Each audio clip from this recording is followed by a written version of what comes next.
तो भाई लोग कैसे हो। आज मैं आप लोग के सामने बांकेलाल की स्टोरी लेके आया हूँ। बांकेलाल और जादूगर डांगा। चलिए कहानी स्टार्ट करते हैं। एक रात उधमपुर का राजा उधम सिंह अपने शयन कक्ष में बेचैनी के आलम में टहल रहा था। ये बांकेलाल ही मेरे रास्ते की सबसे बड़ी रुकावट है। यदि वह न होता तो आज विशालगढ़ मेरे राज्याधीन होता। कमबख्त ने कितनी होशियारी से युद्ध भूमि में मेरी निश्चित विजय को न केवल पराजय में बदल दिया था, बल्कि मुझे मजबूर कर दिया था कि मैं आजीवन संधि का प्रस्ताव विक्रम सिंह के पास भेजूं। काश ये बांकेलाल एक बार मेरे हत्थे चढ़ जाए तो मैं इसकी बोटी बोटी चबा डालूं। तभी उधमपुर के जाने माने जासूस चौपट और पोपट ने राजा के शयन कक्ष में प्रवेश किया। महाराज की जय हो। बिना इजाज़त इस समय आपके शयन कक्ष में प्रवेश करने के लिए क्षमा चाहते हुए आपसे निवेदन करते हैं कि आप हमें यह वह कारण बताएं जिसकी वजह से आपके रातों की नींद हराम हुई है। हाँ महाराज, कारण बताएं। राज जासूसो, तुम शायद कारण जानकर भी हमारी कोई मदद न कर सको, इसलिए बीच में बोलने की गुस्ताखी माफ महाराज, लेकिन हम जासूसों के जासूस पोपट चौपट आपको परेशान नहीं देख सकते। जी महाराज, हम आपको न देखें यह तो हो सकता है, लेकिन हम आपको आपकी तरह परेशान हाल न देख सकते हैं। तो सुनो पोपट और चौपट, क्या तुम लोग बांकेलाल का अपहरण करके यहाँ ला सकते हो? बांकेलाल का अपहरण? हाँ, तुम दोनों किसी तरह उसे मेरे पास ले आओ। मैं उस कमीने को बहुत भयंकर सजा दूंगा। मैं उसकी बोटी बोटी कर दूंगा। महाराज, यदि आपकी बेचैनी का कारण बांकेलाल ही है तो हम जासूस आपको विश्वास दिलाते हैं कि जल्दी ही बांकेलाल आपके कदमों में होगा। लेकिन यह सब इतने गुप्त ढंग से होना चाहिए कि हमारे और तुम्हारे अतिरिक्त किसी को भी इस बात की भनक तक न लगे। ऐसा ही होगा महाराज। फिर जासूसों की जोड़ी राजा के शयन कक्ष से बाहर निकल गई। फिर दूसरे दिन ही वह जासूस जोड़ी विशालगढ़ के राजमहल के इर्द गिर्द मंडरा रही थी। भाई पोपट, अच्छा होता कि हम लोग किसी ठोस योजना अनुसार अपना कार्य करते। मैं भी यही सोच रहा था भाई चौपट। दोनों एक पल के लिए सोच मग्न हो गए। एकाएक भाई पोपट, मेरे दिमाग में एक विचार आया है। क्या? देखो, यह तो हम जानते ही हैं कि बांकेलाल राजा विक्रम सिंह को इतना चाहता है कि वह उनके लिए अपनी जान पर भी खेल सकता है। और इधर ठीक इसी समय दरबार जाने के लिए तैयार होता बांकेलाल सोच रहा था, बहुत दिनों से कोई ऐसा अवसर हाथ नहीं लगा कि मैं अपने रास्ते के रोड़े यानी राजा विक्रम सिंह को रास्ते से हटाने का कोई यत्न करता।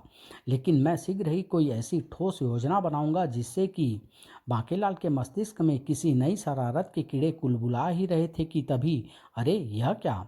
फिर बांकेलाल ने जमीन पर गिरा मुड़ा तूड़ा कागज का टुकड़ा उठाया और खोलने लगा। लगता तो यह कोई संदेश पत्र ही है, लेकिन इसे किसने और क्यों फेंका है? फिर पुर्जे पर लिखी इबादत को पढ़ते हुए वह बुरी तरह चौंक पड़ा। बांकेलाल, राजा विक्रम सिंह की जिंदगी खतरे में है। यदि तुम उनकी मदद करना चाहते हो तो आज रात को नगर के शिव मंदिर में अकेले ही पहुंचो। राजा और तुम्हारा शुभ चिंतक। तो इसका मतलब राजा विक्रम सिंह की जिंदगी खतरे में है। वाह, यह तो मेरे लिए शुभ सूचना है। और इस संदेश में लिखा है कि मैं राजा की मदद के लिए पहुंचूं। भाड़ में जाए राजा, मुझे क्या ज़रूरत है उसकी मदद करने की। वह कल मरता है तो आज मरे, ताकि विशालगढ़ का राज सिंहासन मेरा हो सके।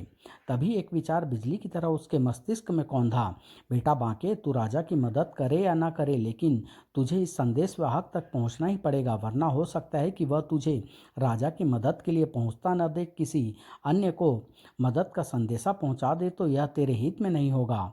हाँ, यही ठीक रहेगा। मैं शिव मंदिर तक जरूर जाऊंगा और मौका लगेगा तो उस संदेश वाहक को ही रास्ते से हटा दूंगा, ताकि वह आगे किसी को न बता सके कि राजा की जिंदगी क्यों और कैसे खतरे में है। फिर घोड़े पर सवार हो बांकेलाल नगर के बाहर बने शिव मंदिर की ओर चल पड़ा। जैसे ही वह शिव मंदिर के निकट पहुंचा तो अर उफ, अभी तक तो पेड़ों से फूलों फूलों को टपकते सुना था, लेकिन मुझ पर यह मुसीबत कैसे टपक पड़ी? अगले ही पल, खबरदार बांकेलाल, यदि तुम अपना भला चाहते हो तो अपने आप को हमारे हवाले कर दो। तो तुम लोग कौन हो और तुम्हारी इस हरकत का क्या मतलब है? हम हम हैं उधमपुर के जासूस शिरोमणि पोपट और चौपट, और हम अपने महाराज के आदेश पर तेरा अपहरण करने आए हैं। और देखो बांकेलाल, हमने कितनी चालाकी से तुम्हें अपने जाल में फंसा लिया। अगले ही पल, लेकिन तुम्हारे आह भड़ाक, पोपट का एक जोरदार घूंसा बांके की खोपड़ी से टकराया और वह अपनी चेतना खो बैठा। फिर बांके की चेतना लौटी तब जबकि उफ। राजा उधम सिंह, मेरा मतलब महाराज, मेरा कसूर क्या है जो आप मेरे साथ ये सुलूक कर रहे हैं? आहा, बांकेलाल, हम तुमसे प्रतिशोध लेंगे। हम तुम्हें बड़ी भयानक मौत मारेंगे, क्योंकि तू ही वह शख्स है जिसके कारण आज मैं चक्रवर्ती राजा उधम सिंह के बजाय सिर्फ राजा उधम सिंह के नाम से जाना जाता हूँ। सिर्फ तेरे ही कारण विशालगढ़ से तिगुना सैन्य शक्ति का स्वामी होते हुए भी मैं विशालगढ़ अपने राज्याधीन न कर सका। क्षमा महाराज, जबकि आप जान ही चुके हैं कि विशालगढ़ की सेना आपकी सेना के मुकाबले में आधी से भी कम है, तो आप फिर से विशालगढ़ पर आक्रमण क्यों नहीं कर देते? अब ऐसा नहीं हो सकता, क्योंकि हम राजा विक्रम सिंह से संधि कर चुके हैं और चूंकि संधि प्रस्ताव हमारी तरफ से भेजा गया है, अतः हम चाहकर भी युद्ध की पहल नहीं कर सकते हैं। तब बांकेलाल के मस्तिष्क में एकाएक एक नई शरारत ने जन्म लिया और महाराज, यदि आप मेरे प्राण बख्शे तो मैं आपको ऐसा उपाय बता सकता हूँ कि राजा विक्रम सिंह और आपकी सेना में निश्चित युद्ध होगा और युद्ध की पहल भी स्वयं राजा विक्रम सिंह ही करेंगे। यदि तुम्हारे उपाय से ऐसा संभव हुआ तो हम न केवल तुम्हें अभय दान देंगे बल्कि ढेर सा इनाम देंगे। इनाम नहीं महाराज, मेरी एक शर्त है। क्या? युद्ध में आपकी विजय होते ही आप विक्रम सिंह को जीवित नहीं छोड़ेंगे और उनका जीता हुआ राज्य मुझे सौंप देंगे? फिर मैं आपके प्रतिनिधि के रूप में विशालगढ़ के राज सिंहासन पर बैठूंगा। हमें तुम्हारी शर्त मंजूर है, तुम उपाय बताओ। तो सुनो महाराज, राजा विक्रम सिंह न केवल मेरी इज्जत करते हैं बल्कि वह मुझे अपने से ज़्यादा चाहते हैं। यदि किसी तरह से यह बात उन तक पहुंचा दी जाए कि फिर बांकेलाल राजा उधम सिंह को अपनी योजना बताने लगा, जिसे सुनते हुए उधम सिंह की आंखें भयानक अंदाज में चमकने लगी।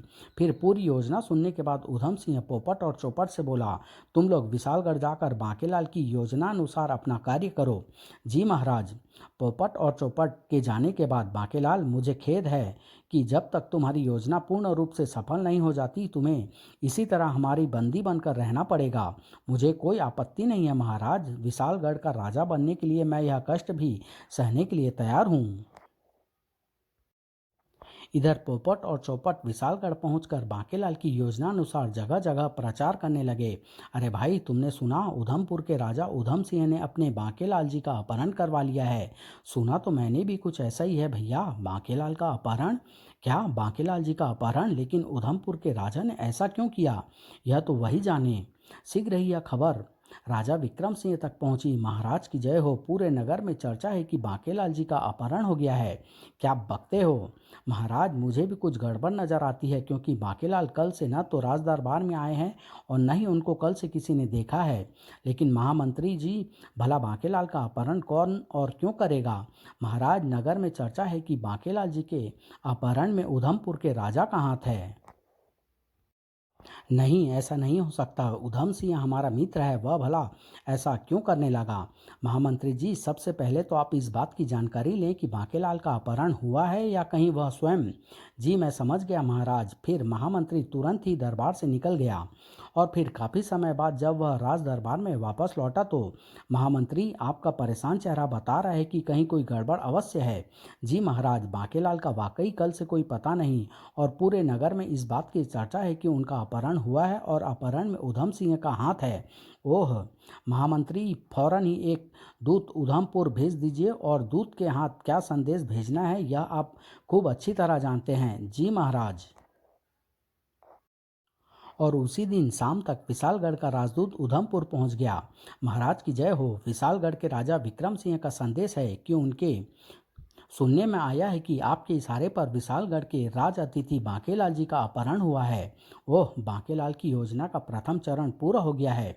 यदि वास्तव में यह बात सच है तो आपके राज्य की ईंट से ईंट बजा दी जाएगी। अगले ही पल, गुस्ताख राजदूत, तेरी यह मजाल कि तू भरे दरबार में हमारे सामने इतने ऊंचे स्वर में बोले। सेनापति, इस गुस्ताख की गर्दन उतार कर विशालगढ़ भिजवा दो। जो आज्ञा महाराज। फिर महाराज की जय हो, हमारे महाराज ने यह जवाब भेजा है आपके संदेश का। क्या, राजदूत की हत्या? राजदूत, हम चाहें तो इसी समय तुम्हारी गर्दन काटकर उधम सिंह का जवाब उन्हीं को लौटा दें, लेकिन हम जानते हैं कि राजदूत की हत्या पाप है। अतः जाकर उधम सिंह से कहो कि वह युद्ध के लिए तैयार हो जाए। महाराज बड़े दयालु हैं, महाराज की जय हो। दूसरे दिन ही राजा विक्रम सिंह अपनी सेना लेकर उधमपुर की ओर चल पड़ा। उधमपुर के राजा को तो इसी पल की प्रतीक्षा थी। जैसे ही विक्रम सिंह की सेना युद्ध के लिए मैदान में पहुंची, उधम सिंह की सेना ने सुनियोजित ढंग से उसे तीनों ओर से घेर लिया। उधर युद्ध की खबर चंदनगढ़ के राजा चंदन सिंह तक भी पहुंची। क्या, दामाद जी ने उधमपुर पर चढ़ाई कर दी और हमें इस बात तक की खबर तक नहीं? सेनापति, सेना को कुछ का आदेश दो, हमें तुरंत ही दामाद विक्रम की मदद के लिए पहुंचना है। जो आज्ञा महाराज। और इस तरह खबर पाते ही कौशलपुर के राजा कुशल सेन भी राजा विक्रम सिंह की मदद के लिए चल पड़े। इधर युद्ध के मैदान में भीषण युद्ध छिड़ा हुआ था। मारो, काट डालो। लेकिन चूंकि राजा विक्रम सिंह की सेना तीन तरफ से घिरी हुई थी, अतः युद्ध में ज़्यादा नुकसान उसी का हो रहा था। किंतु फिर भी विक्रम सिंह पूरी हिम्मत और बहादुरी से युद्ध कर रहा था। तभी दो अलग दिशाओं से कौशलपुर और चंदनगढ़ की सेनाएं भी उनकी मदद के लिए पहुंच गई। आक्रमण, आक्रमण! और अब उधमपुर की सेना तीन राज्यों की सेनाओं के बीच घिर गई। मारो, काटो, मारो। उफ, अब तो मेरी हार निश्चित ही है। फिर जल्दी ही उधमपुर की सेना के पांव उखड़ गए। ओह, जान बचाकर भाग लेने में ही भलाई है। भागो, भागो! अगले ही पल उधम सिंह मैदान छोड़कर भाग खड़ा हुआ। भागो, भागो! इस तरह उधमपुर के राजमहल में विशालगढ़ का झंडा फहराया। तब महामंत्री जी, सबसे पहले बांकेलाल की तलाश की जाए और जल्दी ही कोई शुभ सूचना हमें सुनाई पड़नी चाहिए। जी महाराज। उधमपुर के राजमहल में हर जगह तलाश करने के बाद, अरे यह तो किसी गुप्त तहखाने का मार्ग समझ में आ रहा है। फिर, हुजूर वह देखिए बांकेलाल जी। अरे, यह महामंत्री का बच्चा यहाँ कैसे पहुँच गया? हो न हो मेरी पोल खुल चुकी है। सैनिकों, जल्दी से बांकेलाल का बंधन से मुक्त करो। महामंत्री जी, मुझे क्षमा कर दें। वो राजा उधम सिंह जी। घबराइए नहीं बांकेलाल जी, अब उधम सिंह आपका कुछ नहीं बिगाड़ सकते हैं, क्योंकि राजा विक्रम सिंह ने युद्ध में उन्हें परास्त कर दिया है और वह अपना राजपाट छोड़कर भाग गए हैं और अब यह राज्य हमारे राज्याधीन है। इधर युद्ध के मैदान से भागा राजा उधम सिंह एक निर्जन जंगल में पहुंचा तो मारे भूख से उसका बुरा हाल था। उफ, यह मैंने क्या मूर्खता कर दी। वह कौन सी अशुभ घड़ी थी जब मैंने राजा विक्रम सिंह से टकराने की सोची थी। हे भगवान, अब क्या होगा? अब कहाँ जाऊँ, क्या करूँ? इसी तरह के कई प्रश्न मन में लिए वह जंगल में भटक ही रहा था कि तभी, अरे, इस बियावान जंगल में इतना शानदार महल, भला किसका महल हो सकता है यह? चल कर देखें, शायद यहाँ पेट भरने के लिए भोजन पानी की कुछ व्यवस्था हो जाए। फिर जैसे ही वह महल के मुख्य द्वार पर पहुंचा तो, कौन है तू और जादूगर डांगा के इलाके में प्रवेश करने की तेरी हिम्मत कैसे हुई? मेरा नाम उधम सिंह है। मैं अब से कुछ समय पहले उधमपुर का राजा था। लेकिन उधम सिंह ने अपनी सारी राम कहानी कह सुनाई। ठीक है, अंदर चलो। अंदर ले जाकर जादूगर डांगा ने पहले उधम सिंह को भोजन कराया। फिर, अब बोलो राजन, मैं तुम्हारी क्या मदद कर सकता हूँ? जादूगर डांगा, तुम मेरी मदद? क्या? हाँ, यदि तुम अपनी जादुई शक्ति के बल पर उस कमीने बांकेलाल को यहाँ बुलवा दो तो मैं तुम्हारा एहसानमंद रहूँगा, क्योंकि उस कमीने के कारण ही मुझे अपना राजपाट खोना पड़ा। उस कमीने को जान से मारने के बाद ही मेरे मन को शांति मिलेगी। ठीक है, मैं अभी तुम्हारे वांछित व्यक्ति बांकेलाल को तुम्हारे सामने हाजिर करता हूँ। फिर जादूगर उसी कमरे के कोने में मेज पर पड़ी एक खोपड़ी के पास पहुँचा और मन ही मन कुछ मंत्र बुदबुदाने के बाद बोला, ऐ शैतान की खोपड़ी, इस राजा के दिलो दिमाग पर बसी बांकेलाल नाम के इंसान की तस्वीर देख और फिर मुझे दिखा वह इंसान इस समय कहाँ है और क्या कर रहा है। जो हुक्म मेरे आका। तुरंत ही उस खोपड़ी का विकराल मुंह खुला और पहले उसमें उधमपुर के राजमहल का बाहरी दृश्य उभरा। यह तो मेरे राजमहल का दृश्य है। फिर, आका, यही वह बांकेलाल है जिसकी तस्वीर सामने खड़े राजा के दिलो दिमाग पर अंकित है। क्यों राजन, यही बांकेलाल है ना? हाँ, यही है वह पाजी। तब एक बार फिर से जादूगर डांगा ने मन ही मन कोई मंत्र बुदबुदाने लगा। उधर गहरी नींद में सोए बांकेलाल का बदन एकाएक ऐंठने लगा और उसकी नींद भी खुल गई। यह क्या, मेरा बदन क्यों ऐंठ रहा है, हाय!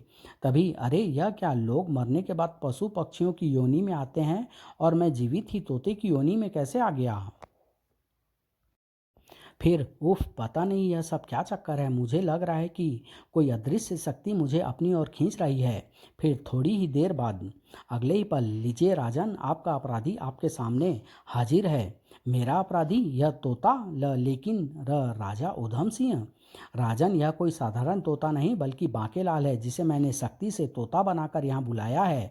देखो, मैं अभी इसके असली रूप में इसे लाता हूँ।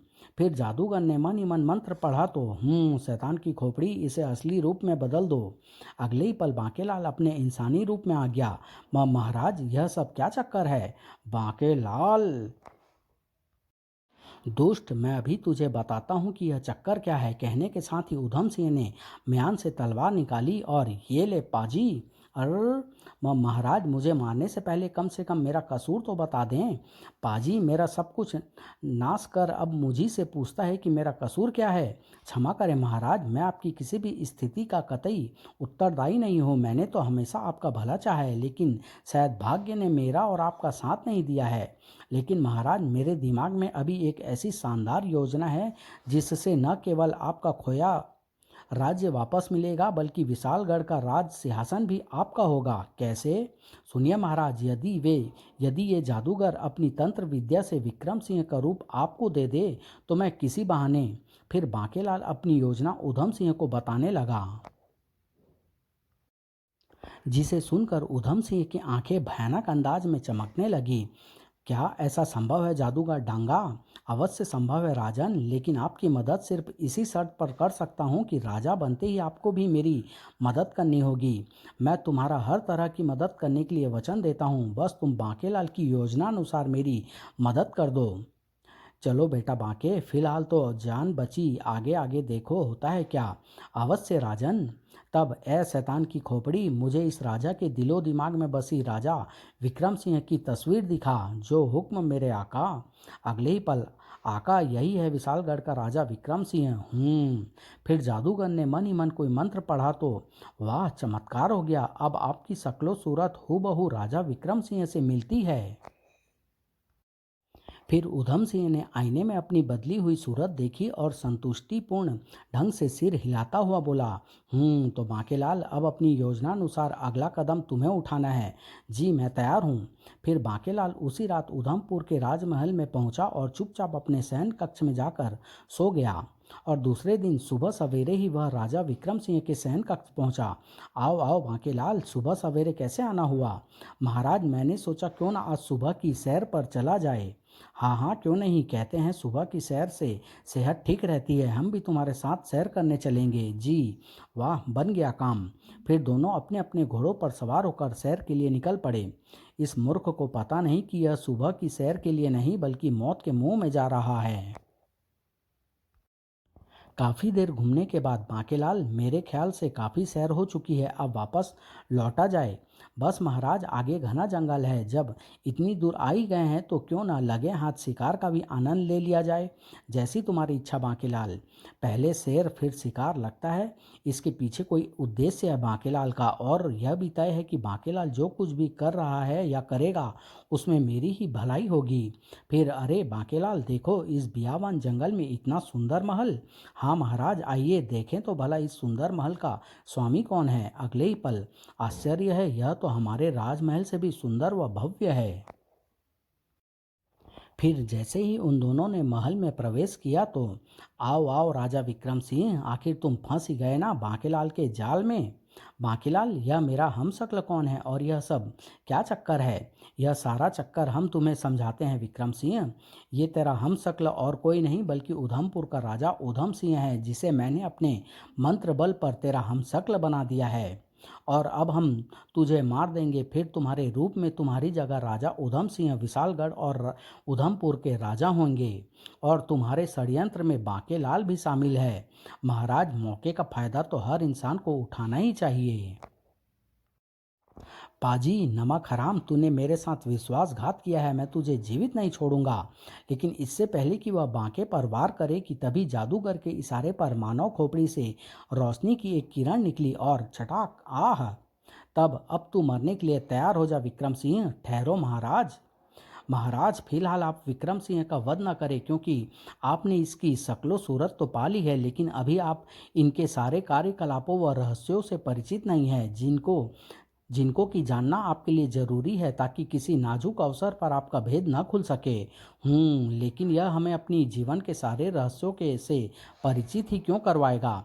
महाराज क्यों न फिलहाल इसे यहीं जादूगर के महल में कैद रखा जाए और आप चलकर उधमपुर और विशालगढ़ का राजकार्य देखें, और यदि किसी अवसर पर कोई ऐसी बात फंसती है जिसकी जानकारी सिर्फ इसे है, तो हम यहाँ आकर वह जानकारी इससे उगलवा लेंगे, और फिर प्रजा और दरबारियों के बीच जैसा आपका विश्वास बढ़ जाएगा, वैसे ही इसकी कहानी खत्म कर दी जाएगी। दुष्ट षड्यंत्रकारी। ठीक है, इसे जादूगर डांगा संभाल लेगा और हम चलते हैं इसका राजपाट संभालने। फिर जैसे ही बांकेलाल और राजा विक्रम सिंह के वेश में राजा उधम सिंह उधमपुर के राजमहल में पहुंचे, तो उन्होंने वहां महामंत्री धर्म सिंह व अन्य मंत्रियों को अपनी प्रतीक्षा करते पाया। महाराज कहाँ चले गए थे आप? आज पहली बार आपका दरबार उधमपुर के राज दरबार में लगना है, अतः यहाँ की प्रजा बड़ी बेचैनी से आपकी प्रतीक्षा कर रही है। चलिए महामंत्री जी, हम राज दरबार ही चल रहे हैं। फिर दरबार में पहुंचते ही राजा विक्रम सिंह जी की जय। राजा विक्रम सिंह जिंदाबाद जिंदाबाद जय। और तभी इन नारों की ध्वनि कुछ कम हुई थी कि तभी दुष्ट विक्रम सिंह, मैं आ गया हूँ तेरी मौत बनकर। तुम कौन हो तपस्वी युवक, और क्या चाहते हो? विक्रम सिंह, मैं तेरी मौत हूँ और तुझे मारने के लिए ही यहाँ आया हूँ। लेकिन क्यों?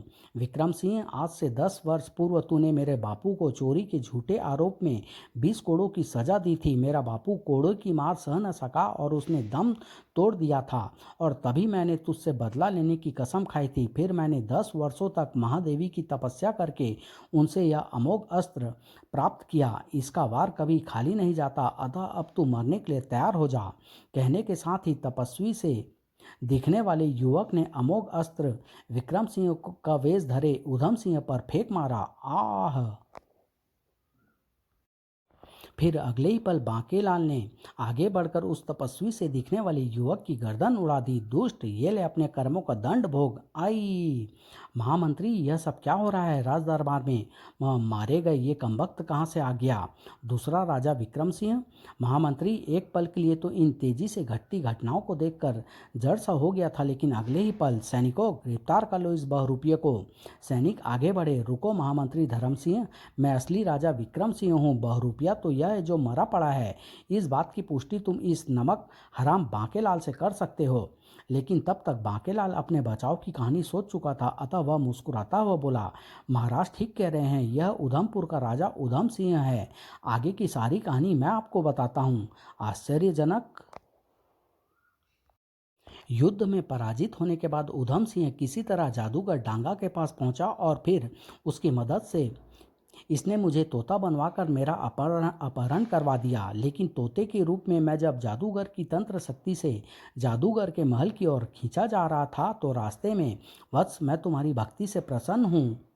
वर मांगो महादेवी, यदि आप मुझसे प्रसन्न हैं तो मुझे ऐसा अस्त्र दें जिसका वार कभी खाली ना जाए और मैं अपने दुश्मन राजा विक्रम सिंह का अंत कर सकूं। तब यह लो वत्स, इस अमोघ शस्त्र का वार कभी खाली नहीं जाता, लेकिन यह अस्त्र तुम सिर्फ एक ही बार प्रयोग कर सकते हो। महादेवी, मेरा सिर्फ एक ही दुश्मन है, मुझे इसके दोबारा प्रयोग की जरूरत नहीं पड़ेगी। उफ, तो इसका मतलब मेरे अन्नदाता के प्राण खतरे में हैं। कैसे बचाऊं मैं राजा विक्रम सिंह के प्राण? फिर जादूगर के महल पहुंचने पर जब मैंने जाना कि जादूगर अपनी मंत्र विद्या द्वारा किसी भी व्यक्ति को किसी भी रूप में बदल सकता है, तब मैंने आपके दुश्मन उधम सिंह को आपकी जगह तपस्वी युवक के हाथों मरवाने के लिए यह योजना बनाई थी। तो क्या तुमने मेरे प्राण बचाने के लिए यह सब किया?